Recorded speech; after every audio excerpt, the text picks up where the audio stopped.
ఏంటో కానీ ఒక్కొక్క రోజు అయితే మనం లేట్గా లేచినా మన అదృష్టం బాగుండి తొందరగా పని అయితే అయిపోతుంది. ఇంక ఈరోజు మార్నింగ్ అయితే నేను 6కి లెగుద్దాం అనుకున్నాను, కానీ మేలుకైతే రాలేదు. ఇంకా 7కి అయితే లేచాను. గోకరకాయలు నైటే ఒలిచి పెట్టుకున్నాను కాబట్టి సరిపోయింది. ఇంకా గోకరకాయలు ఒకవైపు స్టవ్ మీద పెట్టేసుకున్నాను, పాలు ఒకవైపు స్టవ్ మీద పెట్టేసుకొని బయట అయితే ముగ్గు పెట్టేసుకొని వచ్చే లోపల గోకరకాయలు ఉడికాయి, పాలు కూడా కాగిపోయాయి.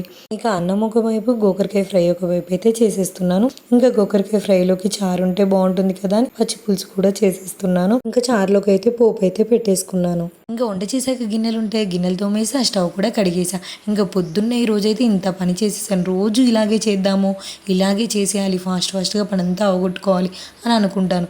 కానీ నెక్స్ట్ డేనే ఆ పని అంతా పక్కకు పోతుంది. ఫోన్ చూద్దాంలే, కొద్దిసేపు తర్వాత చేసుకోవచ్చులే అని అనుకుంటాను.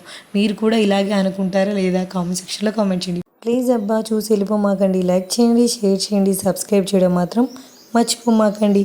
ప్లీజ్ ఈ చిన్న ఛానల్ కూడా సపోర్ట్ చేయండి అబ్బా.